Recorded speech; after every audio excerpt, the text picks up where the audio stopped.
qu'ils ont fini par occuper. Si jusque-là, certains d'entre nous pouvaient s'imaginer que cette guerre d'occupation livrée à notre pays n'était qu'un épiphénomène qui cesserait de lui-même, comme par enchantement, ils doivent se rendre cruellement compte que la guerre est déclarée à la mère patrie et ceux qui la portent n'ont d'autre dessein que de détruire notre nation, notre République, notre société et les acquis qu'il s'est forgés à la sueur du labeur de ses filles et de ses fils. Mes chers compatriotes, depuis de longs mois,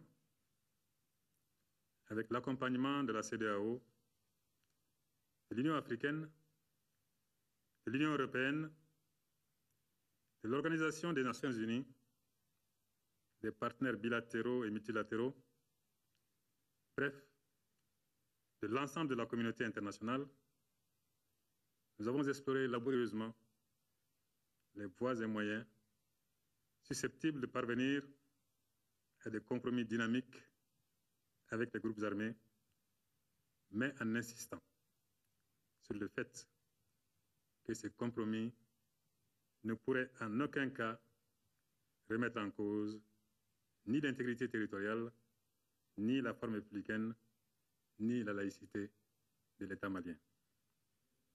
Peine perdue.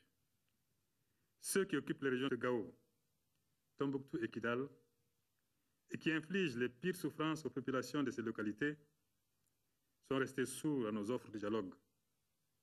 Ils veulent étendre leurs projets criminels à l'ensemble de notre pays. Et c'est ce qu'ils viennent de prouver en s'attaquant aux positions défendues par nos forces de défense et de sécurité dans le secteur de Konna, dans la région de Mopti. Mes chers compatriotes, en tant que président de la République par intérim, chef de l'État et chef suprême des armées, et face aux derniers développements sur le théâtre des opérations, je n'ai d'autre choix que de sonner la mobilisation générale autour de la grande armée malienne pour faire obstacle, au prix du sacrifice ultime s'il le faut, à ce projet criminel.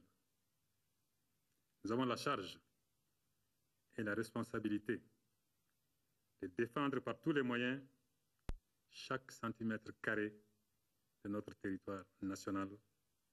Et j'engage chaque Malienne, chaque Malien à renoncer aux querelles mesquines et à ranger définitivement les agendas particuliers qui nous fragilisent inutilement pour faire face, dans un élan patriotique, à la guerre que les ennemis de notre patrie nous imposent.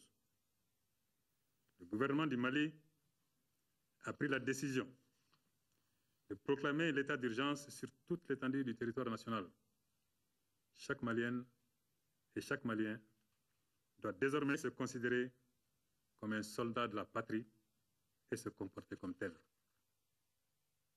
Nous demandons, dans cette situation difficile, aux compagnies minières, téléphoniques et autres, ainsi qu'à toute personne morale ou physique ayant quelques moyens, d'apporter leur contribution à cette lutte contre le terrorisme. Tous les services publics devront mettre à la disposition de l'armée sans délai tous les véhicules pick-up utilisables sur le terrain. Nos forces de sécurité doivent assurer la sécurité des personnes et de leurs biens, singulièrement nos hôtes étrangers, et faire en sorte qu'il soit évité les amalgames malvenus et de nature à ternir l'image de notre pays. Je l'ai dit et répété, la guerre n'est pas notre choix. Notre choix, c'est la paix. Encore la paix et toujours la paix. Mais on nous impose la guerre. Nous porterons une riposte cinglante et massive à nos ennemis. Nous sommes une très vieille nation qui a été forgée tout au long de l'histoire par une tradition héroïque de luttes et de guerres successives.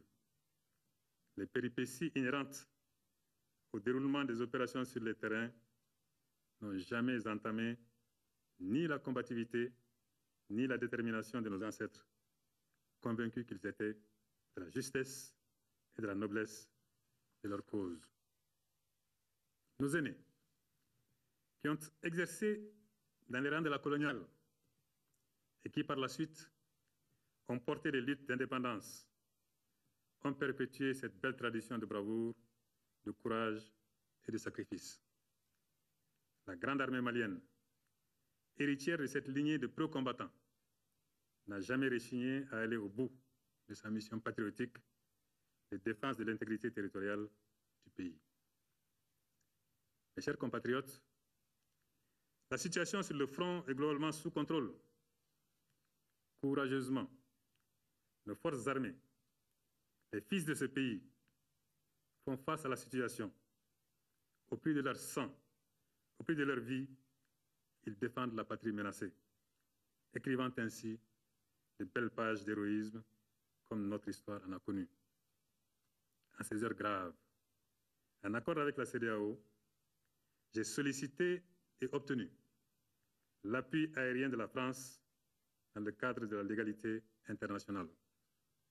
Le Mali et son peuple ne sont pas seuls dans cette lutte contre le terrorisme et tous ceux qui veulent nous imposer une dictature moyenâgeuse et obscurantiste, contre ceux qui coupent les pieds et les mains, qui violent nos femmes et détruisent notre patrimoine culturel.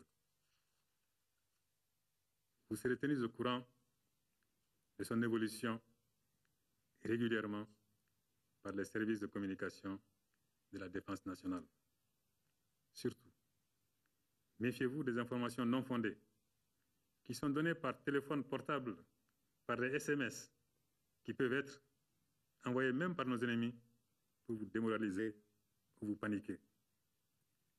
Dimanche prochain, dans une semaine, à l'occasion du 51e anniversaire de la création de l'armée malienne, la hiérarchie militaire aura l'occasion de revenir amplement sur le parcours exceptionnel de ces hommes et femmes qui font notre fierté et qui continuent de susciter des vocations.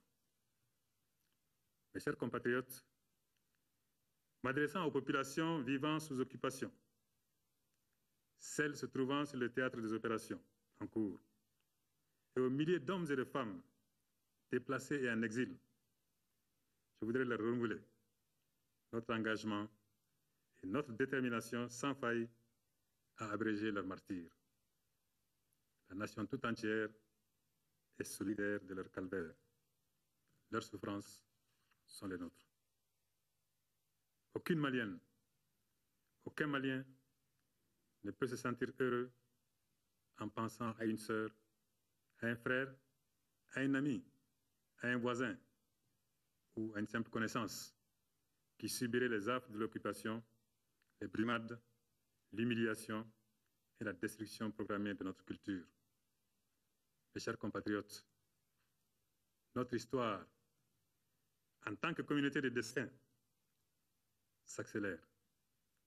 Nous avons le choix, soit de subir cette accélération, soit de la maîtriser. Le Mali éternel est un legs que chaque génération a le devoir de transmettre aux générations suivantes en lui ayant imprimé sa part d'enrichissement. Nous ne pouvons et nous saurions nous dérober à ce devoir. Qu'Allah bénisse et protège le Mali. Amen.